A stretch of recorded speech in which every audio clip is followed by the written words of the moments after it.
The views and opinions expressed on this broadcast are those of its participants and do not reflect the views and opinions of any employer, MSP, sponsor, advertiser, or vendor.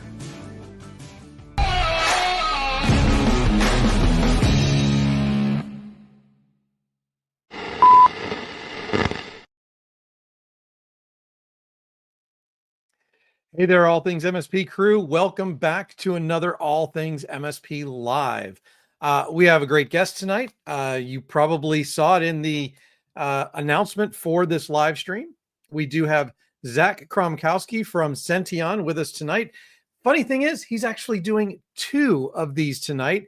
He's going to be on our buddy Marv's show right after this one. So, go ahead, get your double dose of Senteon tonight and join Marv and Zach for that.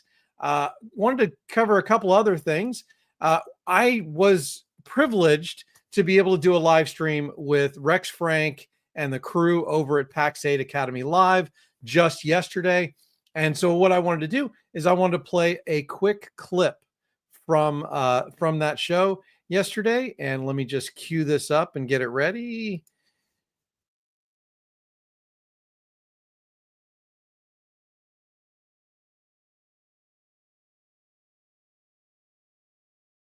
Show today, because it's really about customer experience. It's really I think it's very appropriate that you showed the Raving Fans book in the opening of this show today, because it's really about customer experience. It's really the experience that PAX 8 provides and not just delivering product, because anybody can do that, right? I think there's a book, I forget, maybe Jennifer Kleinhen's, it's her book on customer experience. She talks about how it's not what you sold them. They're not going to remember what you did for them. They're going to remember how you made them feel. And that is so important to MSP businesses today.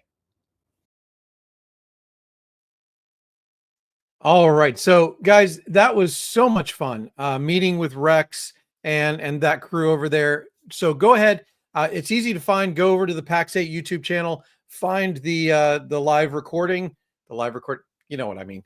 And sorry about the technical issues there at the beginning. I forgot to rewind it all the way to the beginning, so I had to do that so you'd see the whole thing. Anyway, in addition to that, of course, we do have to thank our sponsors tonight. Our first sponsor is Compliance Scorecard. MSP business owners, are you struggling to keep up with ever-changing compliance requirements for your clients? Would you rather monetize that work? Introducing ComplianceScorecard.com, your go-to solution for simplifying compliance management. ComplianceScorecard.com helps you stay ahead of regulations by providing a comprehensive dashboard to track, manage, and report on your compliance status. With real-time updates, automated assessments, and easy-to-understand reports, you'll spend less time worrying about compliance and more time growing your business. Don't let compliance slow you down. Visit atmsp.link/compliance scorecard.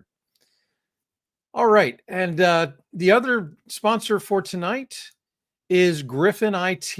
I know a lot of you guys know Griffin IT. Great place to get hardware. And if you're struggling with hardware procurement delays or high costs, meet Griffin IT. They're your one-stop shop for IT hardware solutions. Whether you need servers, laptops, or custom configurations, they've got you covered with fast delivery, competitive pricing, and access to products beyond traditional distributors. Plus, their flexible financing and warranties ensure you stay ahead without breaking the bank. Stop wasting time and start optimizing your hardware sourcing today. Visit atmsp.link/Griffin IT and see the difference Griffin IT can make in your MSP.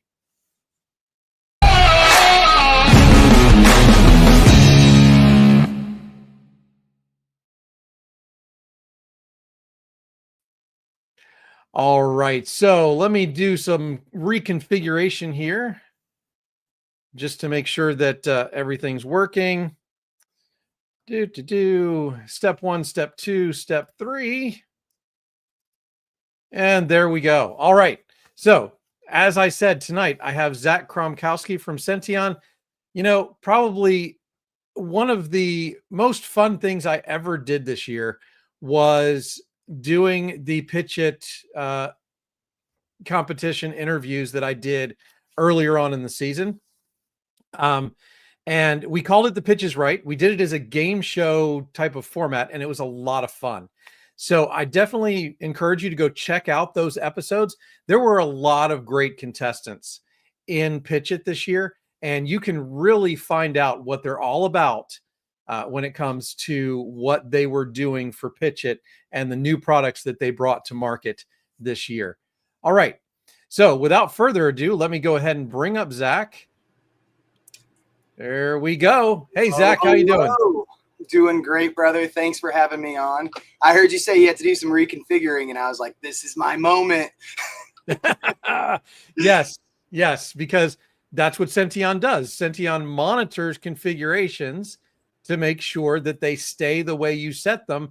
And it's more than that. So while, we're setting this up, why don't you go ahead and tell us what Senteon is really about beyond, my simple explanation. Now, I mean, your explanation was spot on. I mean, the end of the day, what Senteon realized is there's so many tools on the market that tell you what's wrong, will highlight all these settings, all these pen test results red. But every time you get that red report, it takes manual work to actually fix it. So Senteon developed an automated platform to harden workstations, servers, and browsers to best practice security, turning those red marks green in a matter of minutes. That's awesome. And you have definitely, got that pitch down. and what I want to do right now is I do have, and I didn't prepare you for this, and that's okay, because you're not supposed to be prepared. Live interviews for a reason. So I have a little clip of PitchIT 2024. So give me just a second to cue that up. Let's see here. I know I've got it here somewhere. There it is. Dude, so Zach, you just won PitchIT. We're interviewing right now? What are you going to do now? We're going to go harden some Windows machines. Oh my goodness. I don't even remember that post-winning interview. It was just too much excitement at once. That is so good to see. Yeah, that was right after you had gotten off stage. I think somebody was actually trying to pull you away to do an interview, and I wanted to catch you with the check real quick just before you. You got the first reaction, I'm sure. I mean, that was right when they handed it to me, and everyone started scattering, polling, congrats. I mean, you were right there and got the reaction. That's spot on, brother. Yeah, well, glad to do it, and it was kind of exciting. I was trying to set you up, though. I asked you the question that they always ask at the end of the Super Bowl and say, what are you going to do now? And we were in Orlando. And so your answer was supposed to be, I'm going to Disney World. Disney. Yep. That's what us entrepreneurs do. We think too much about work. We're always just trying to go hard in Windows machines, I guess, right? I mean, there were so many better things I could have said there. It was my moment to shine, and it went right back to work. That's okay, because I think it actually ended up better that way. So, Zach, we've talked a little bit in the past. You were on The Pitch Is Right. Yeah, and The Pitch Is Right, Eric. I don't think we should bypass that. Everyone, whoever's listening, this is a chance to really get to know the new innovative vendors. And full disclosure, I think you may have actually voted against me in my competition. I might have lost that episode. So you may have been my driver to actually win PitchIT overall, just so I could prove you wrong. Well, it was really the panel of independent judges that didn't really exist. But so, the first question I have to ask before we really get into the PitchIT stuff is, what inspired you to start Senteon?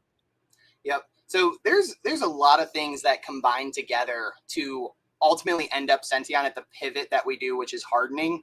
But we did start kind of with the hot topic in the world, EDRs, right? So we did start off building an EDR, realized that was very hard to take to market as a bootstrapped company. So we pivoted into another platform. But what that allowed us to do was to present our roadmap of what we believed would be a great final product to do all of these massive things in one tool. But we really realized through just multiple conversations, the point on the roadmap everyone cared about was hardening and actually performing remediation. So it was really just an iterative process of talking to MSPs, enterprises, anyone who'd really take a call with the new guys. But on top of that, the reason this piece was on the roadmap is because back in college, some of our founding team actually did a capstone project for their cybersecurity major and had to harden Active Directory manually to the CIS benchmarks. And for those not aware, the CIS benchmarks is about 500 different recommendations on settings that you need to change to secure Active Directory, a browser, an OS, whatever that is. And they felt the pain of doing that manually. So it lived on our roadmap, but we found out very quickly it was a pain for everybody, not just our college project. Yeah. So, I love the focus on the endpoint, on the server, and on the one thing that I think a lot of people maybe miss, and that's the browser. But the browser is really the window through which we do almost everything today. Yep. So it's interesting that you cover those bases. It's also interesting that I'm sure, obviously I don't want you to mention names because I'm not going to have you mention your competition on the show. I'm sure that there are other people doing something similar out there, but it just seems like your messaging resonates and people understand it. I mean, and yes, you use the phrase "get hard," but you can't be soft to get secure, Eric. That's the biggest thing. That's the most important thing to understand.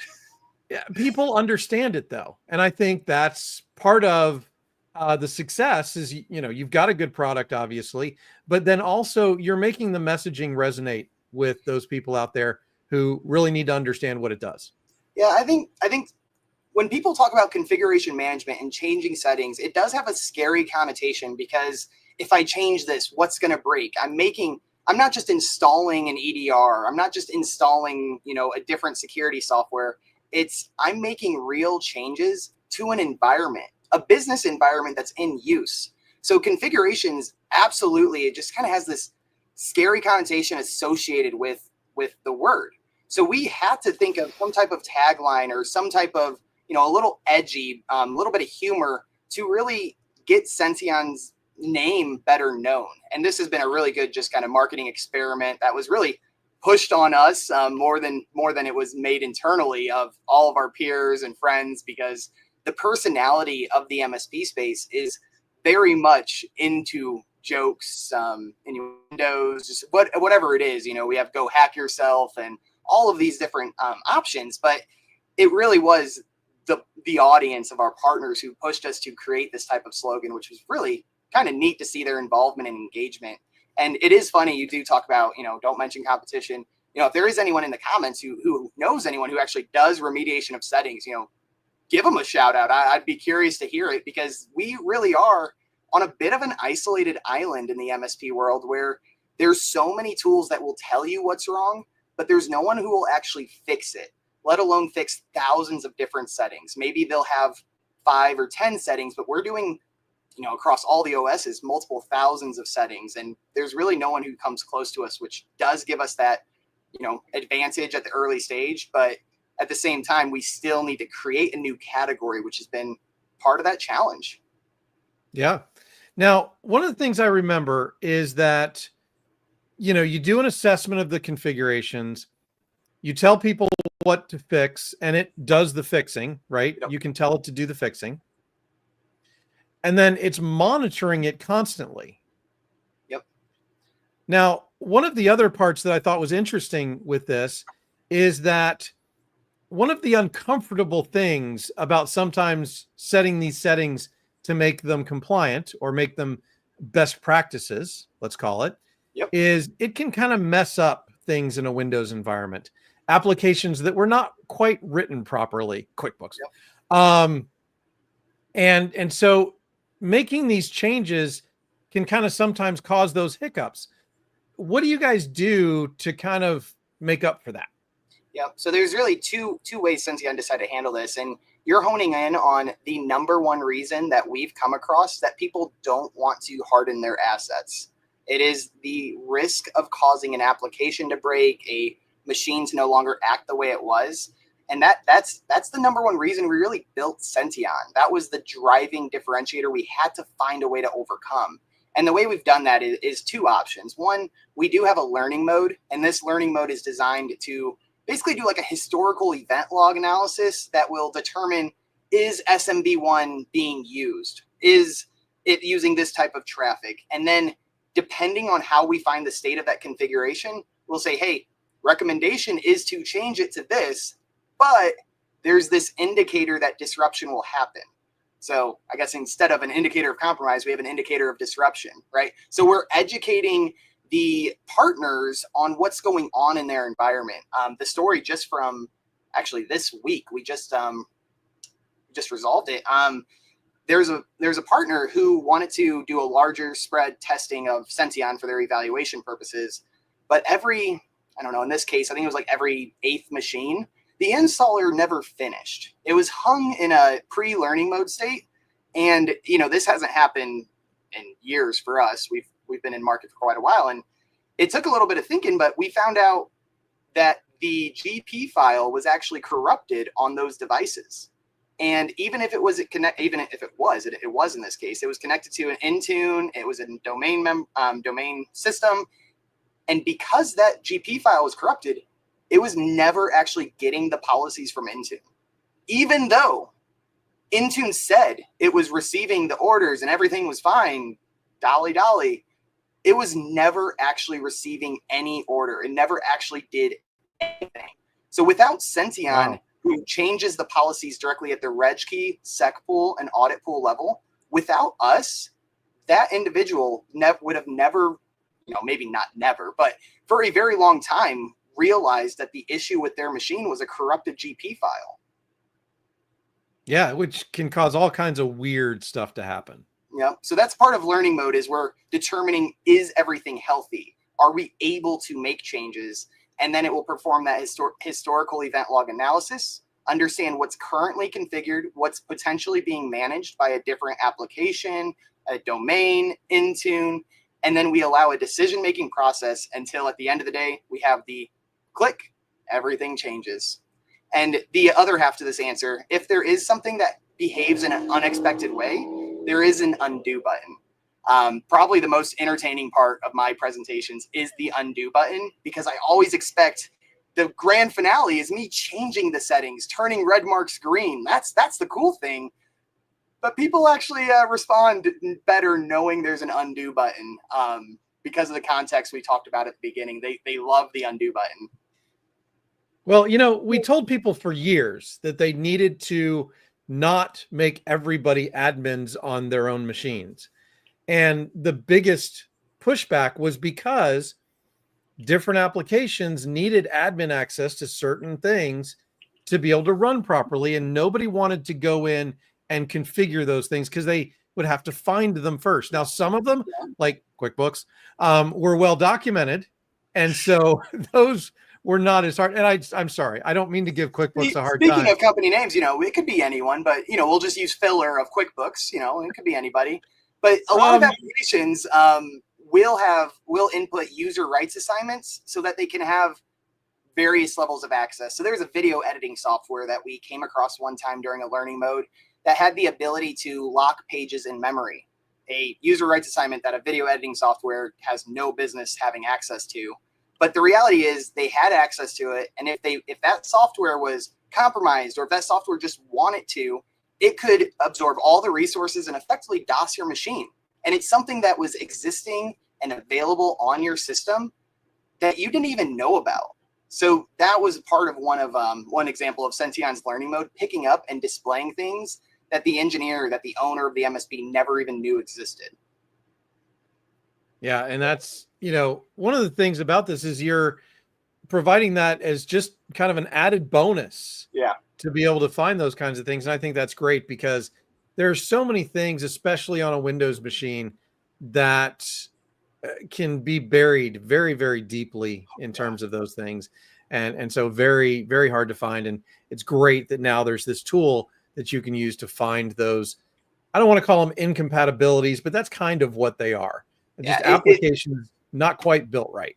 Yeah, it was very interesting giving the presentation at PitchIT. And, I tell people I got on stage and I did kind of a 5-minute bit on Microsoft and Intune not being as good as it should be. I always just kind of joke around like that. But there were some jokes that I dropped in, has a Windows update ever changed your reg key without telling you, right? And the audience would chuckle. It's like, yep, everyone sees it. And you ever deploy an Intune policy and realize it never actually took on the device. And the reaction you see in the audience is people are noticing the inconsistencies. People are honestly, starting to be fed up with the inconsistencies of Intune, which is what has really exploded Senteon in just the last few months, is people wanting to turn red mark screen and not having a medium that they can rely on. So that's the space that Senteon is really filling.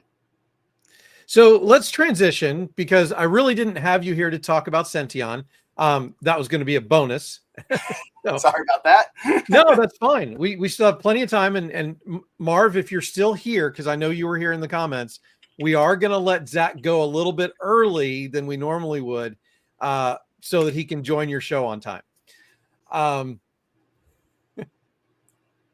So holla out to Uncle Marv, of course. So let's talk about PitchIT, because that's really what I want to talk about. PitchIT has been such a great addition to the ecosystem and really does help these new and emerging vendors kind of come onto the scene, get an understanding of this wild, weird world that we call the MSP industry, right? And so how did you even find out about the PitchIT competition? So we've been heavily involved with CompTIA. I am a member of the SaaS Council there, and we attended CompTIA CCF, where we were just hanging out with Tim Golden, sponsor scorecard, shout out to them again. And we're also partners with them, and honestly, just friends. Everyone knows Tim. He's a great human being. And we were just talking, and he's like, oh, you got to meet Sean Lardo, who really runs PitchIT for IT Nation, ConnectWise. And honestly, it was just a conversation with Sean saying, hey, you should apply. I was like, do we really want an accelerator? We're doing all right. We're growing naturally. And is this going to be a distraction? Is this going to be something valuable? And after just talking to Sean, we did apply. We got in, and that's where things really took off. I mean, can't praise the PitchIT program enough for giving those vendors who maybe can't afford a show, right? Can't afford the $20,000, $30,000 booth to attend IT Nation or Ride of Boom or whatever big show it is, right?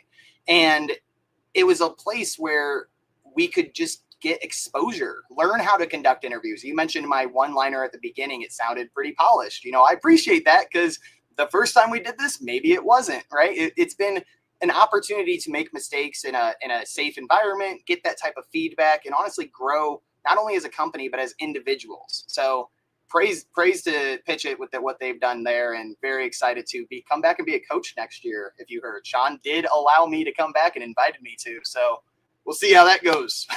Nice. Well, and I should give a shout out to Sean and Amanda, the crew at IT Nation and ConnectWise, for really supporting the podcast kind of environment in the MSP industry. I know I was there, Uncle Marv was there, lots of other podcasters were there. They even set us up in our own row of little booths this year, so it was really great. So when you first heard about PitchIT, Sean described it to you. What was your expectation of being part of the PitchIT program? Yeah, I mean, expectations going in pretty low. Really, being a small team, being part of a founding team, and a team of less of 10 people, I am constantly in meetings. I don't really have an opportunity to honestly have a lot of personal time, right?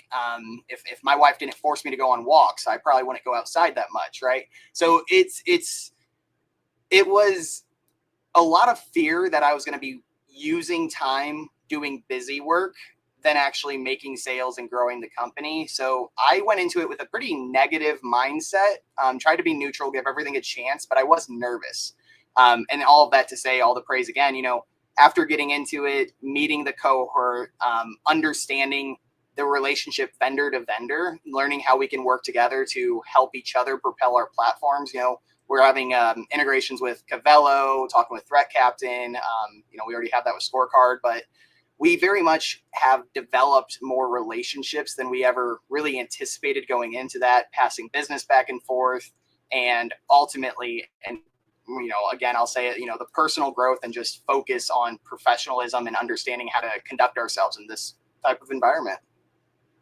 So given that you went into it with a little bit of a negative expectation, what was your biggest surprise then that came out of it? Besides winning, obviously.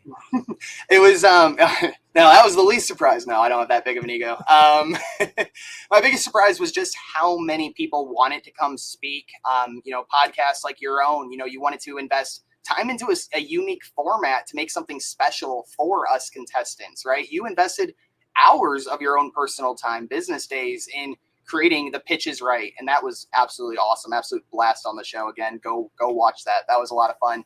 But it was just surprising to me how many people, professionals and influencers in the market, if you will, wanted to come in and give a 60-minute coaching experience, a story about it. And ultimately, many of them wanted to do interviews, and all of them shared that their calendar link or offered their email to do follow-up conversations. So the most surprising thing, or what really removed that chip from my shoulder with that negative connotation, was just seeing the amount of support in the community that the program has. Cool. So the other thing that I wanted to kind of dive into a little bit, and you kind of touched on it already, which is great, is, especially as a startup, there is that balance between you've got to run the business, you've got to be selling, and then you've got this other thing to do to try and invest time in the business that'll pay off later. Especially obviously for you guys. How do you do that? How do you balance that as a startup?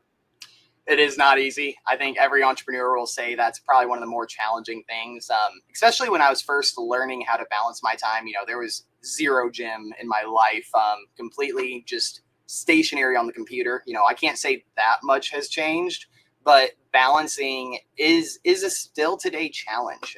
Going through PitchIT, I did have to allocate and dedicate time to the projects and prepping for things, and of course making presentations. But it really comes down to wanting to do it and having the drive, because the resources through PitchIT are available to anyone who wants to take advantage of it. So seeing just how much support and how many resources they were just throwing at us kind of drove me to prioritize and make sure I was able to get everything done and want to get it done.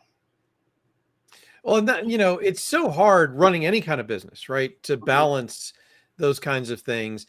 And PitchIT is not, lip service. There's actual work to be done. Yeah. There's coaches to meet with. There's other people giving you advice. And I think people who take it seriously end up with a serious result. Yeah. I mean, it is a 16-week program. So this isn't something I signed up for and a month later I was on stage. There was ongoing evaluations of myself and all the contestants, and just metrics and it was basically homework that we were doing a lot of the time. It was homework that was dedicated to bettering our company. So it was like homework that we wanted to be doing, but it also just helped me put myself in that business owner mindset instead of the hat I typically wear, which is more of sales rep and consistently selling, doing onboardings and success meetings, right? So it kind of forced me to take a step back and realize and remind myself, hey, I'm a business owner and there's more things I need to consider than just sales, even though that is a big part. It's a crucial part, to be sure. It's crucial. So was there any point at which you got, there was a pivotal moment, or you got a crucial piece of feedback that kind of turned to the corner and you said, we might actually have a chance at winning this thing? Turning the corner to have a chance at winning this. It was really after I was able to build a good relationship with one of the speakers. I'll give Matt Topper a shout out. He wasn't a judge. He wasn't really part of the program, but he was one of the speakers who came in. And one of the things that he listed as, something that makes security vendors job a little harder. And one of his points was being an agent-based tool, So Senteon does have that same challenge because we don't trust Microsoft. We do not believe Intune, GPO, PowerShell is an effective medium to handle security-related functions like security settings. So we had to develop our agent because we refused to trust Microsoft. And that was something that Matt talked about, and I was able to really work with him and get some direct feedback of how to improve. And it was kind of at that point where I was like, okay, now I am getting into some of the challenges that I run into in some of my meetings, and I was actually refining my pitch and refining the way I do things. And I was like, if I keep on taking this and prioritizing it, I can keep on refining and do my best and hopefully come out on top. So it was really just starting to engage with the coaches, or rather the presenters, on a more personal basis after the fact outside of the meetings. Yeah, and Matt's great. I mean, all the stuff he's done for the community, he's got a lot of knowledge to share, and it does not surprise me at all that his name came up. He was absolutely fabulous. And I want to give another shout out to Jason Ferguson. I didn't meet him till much later because he was one of the judges for the there's two contests, I guess. There was a contest to become a finalist, and Jason Ferguson was a judge at one of those. So I talked to him afterwards, and that was another really motivating thing, to get feedback on my real pitch and hear the things I did good. And I was like, he didn't say that many bad things. Maybe there's a shot. So speaking of that, what do you think gave Senteon the edge to put you over the top over the other contestants? I think that over the top was the community aspect. So this is something that we really have tried our best to prioritize as a small team, is engaging and just being part of that community. So for years, we really were doing that market research, making pivots, developing. And during that time, there's no sales to be made. There's nothing to sell when we don't have a platform yet. So during those couple of years of just dev pivots, figuring things out, I did start to ingrain myself into the community, starting to contribute where I could and build honest friendships, So when the show came, I had a large base of networks just at the show who was like, hey, I'm presenting, I don't know if you have plans at this time, but I'd love for you to be in the audience, right? So it was kind of the extra credit that I had a lot of relationships and could self-promote, that I've taken the time through PitchIT and before PitchIT to build a platform for myself to where I could rely on networks to come in, cheer, laugh at my bad jokes, like that I do feel did play a role, that I was able to just build my own personal brand and have that a little bit going into this and build it throughout the program. And that is such an important part of this whole industry, is the community aspect, and being, I do not want to use the word influencer because that has such a negative connotation. I word so bad. I know, but somebody who genuinely invests themselves into this community by doing things like CompTIA, right? Yep. Or whatever it's going to be called when they do the rebrand. Trustmark is getting a name change as far as I know, so that'll be interesting. Well, it has to. And if anybody's here and they're unaware, CompTIA, the certification, the educational part, got sold off, and the community part is going separately, and they have to rename because the cert part obviously took the name, because huge brand name recognition there. Yep. But that's not going to dilute the community. The community is going to be intact. I think that CompTIA is going to probably come out, the community side of CompTIA is going to come out stronger than ever from this. So it's going to be really interesting to watch and interesting to be a part of, because I actually get to be a member champion this year. Oh, congrats to you. I'm really excited to see what they do with it. And now that I know you're formally involved, I mean, that's even better for everybody. Yep. I've served for years. And COVID kind of extended my service, right? Which was I loved it, so no big deal.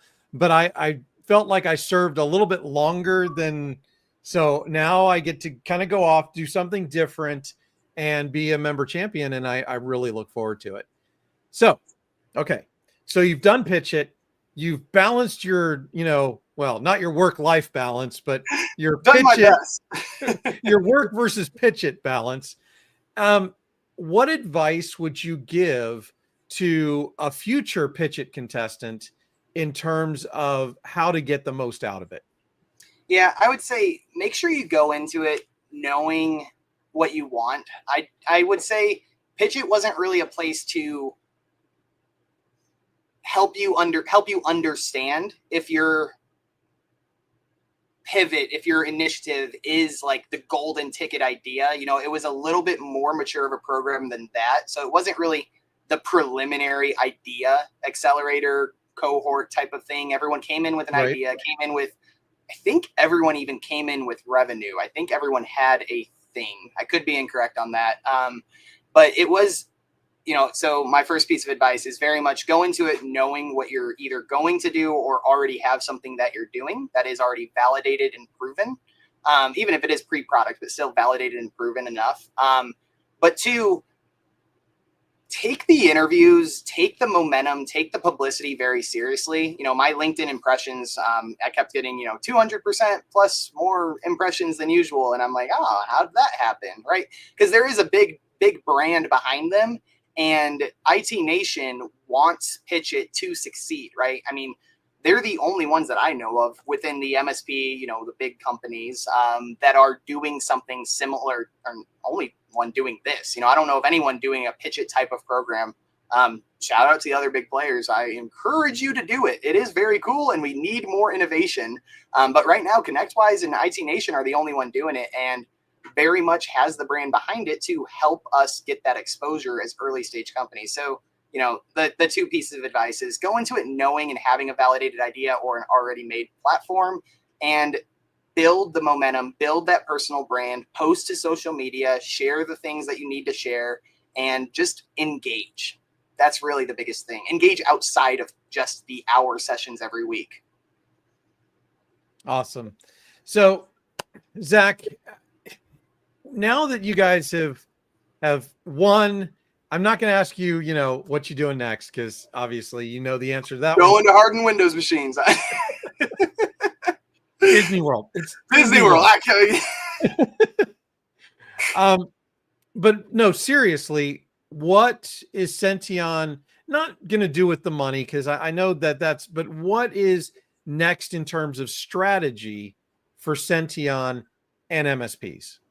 The strategy is to spend money on actual marketing. So as a company, we've definitely spent less than 1% on marketing. We've never really bought a trade show.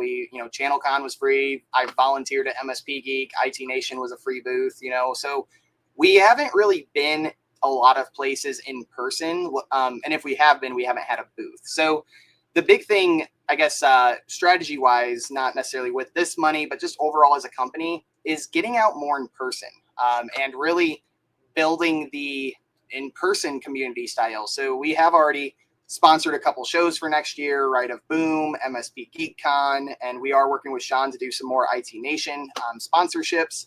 And that's a big part of going into 2025 of what we're doing. But at the end of the day, it's going to be a lot more education. I'm sure you've seen the weekly webinars I do with CIS. It's the driest webinars that you can ever come across. I talk about 10 to 12 different settings every single week.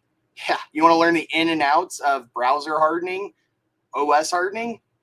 Unfortunately, I'm your answer, and it's as fun as I can make it. So it's going to be a lot of education and a lot of in-person events. So let me ask you this.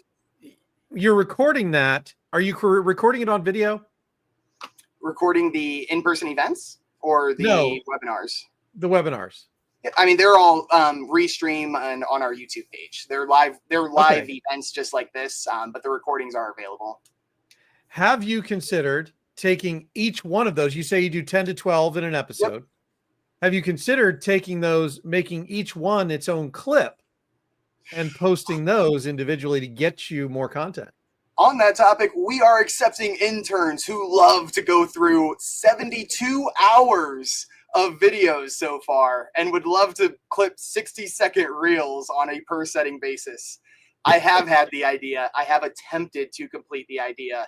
But oh my gosh, shout out to you and every podcaster who truly does editing after the recording, because the load time, the just effort it takes to make things look nice and flow nicely, the start and end of a sentence. Holy moly. Like, you guys really have a passion for what you do, just like I do with settings. Like, I love talking about settings, but finding those good clips. Yeah, no, Eric, great idea. If you got an intern, I'll accept all introductions. Well, if something happens, I win the lottery and I retire soon, I will definitely take you up on the intern offer. There we go. Hobby project for Eric after he's super successful and doesn't need one. I don't know about super successful, but I'll take the lottery winnings. Yeah, so that is something that we want to do. It's just been too many. It would take too many resources to do at the quality level that we'd want to as a company. I get it. Because it does, to do this for free, which is what a lot of us do, right? Yep. I mean, obviously, All Things MSP has sponsors, and I love to be transparent about that because, yep, I absolutely believe transparency and that type of thing is important, especially when we're talking about the industry like this. But I don't take a salary from All Things MSP. It might buy me some new equipment. It definitely pays for me to go to some shows, which I do appreciate.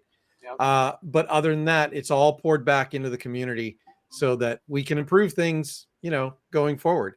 And you and many other ones are putting it in beautiful spots, right? I mean, you're giving Senteon a platform when, we're 10x smaller than the next guy, right? That's just the reality of being an early stage. But you take the time to understand, obviously PitchIT winner is quite the validation of what we're doing and the quality of our work. But you took the time to understand what we do, make sure you want this to be part of your platform before just, letting anyone on. So there's a lot of due diligence and love that you put into this to make sure it's a successful show.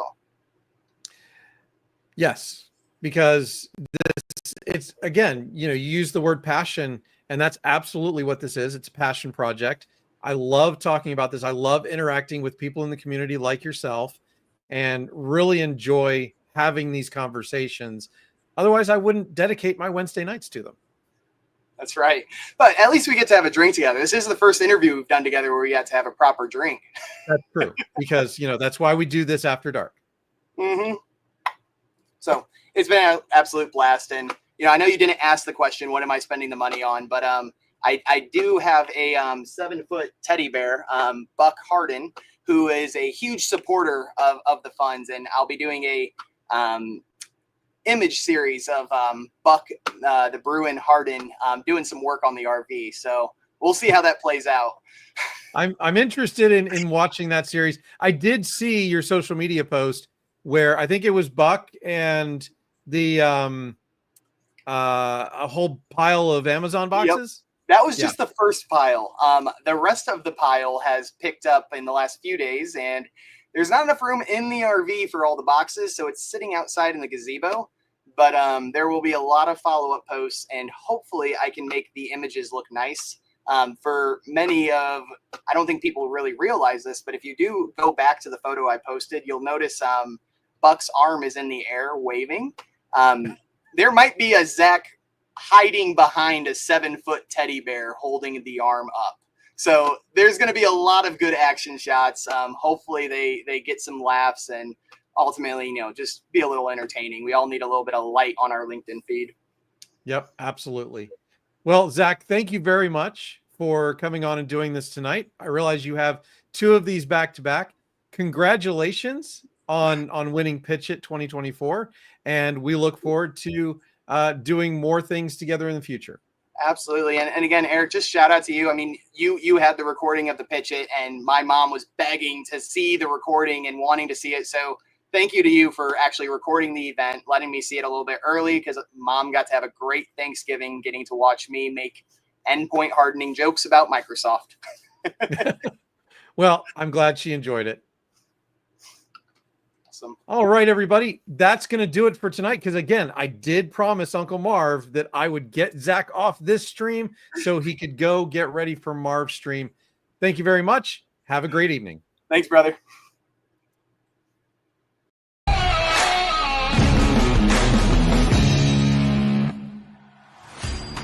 Hey, thanks for watching All Things MSP Live. You can reach me, Eric Anthony, at eric@allthingsmsp.com. If you're a guest, if you're a vendor, if you want to sponsor the show, let me know.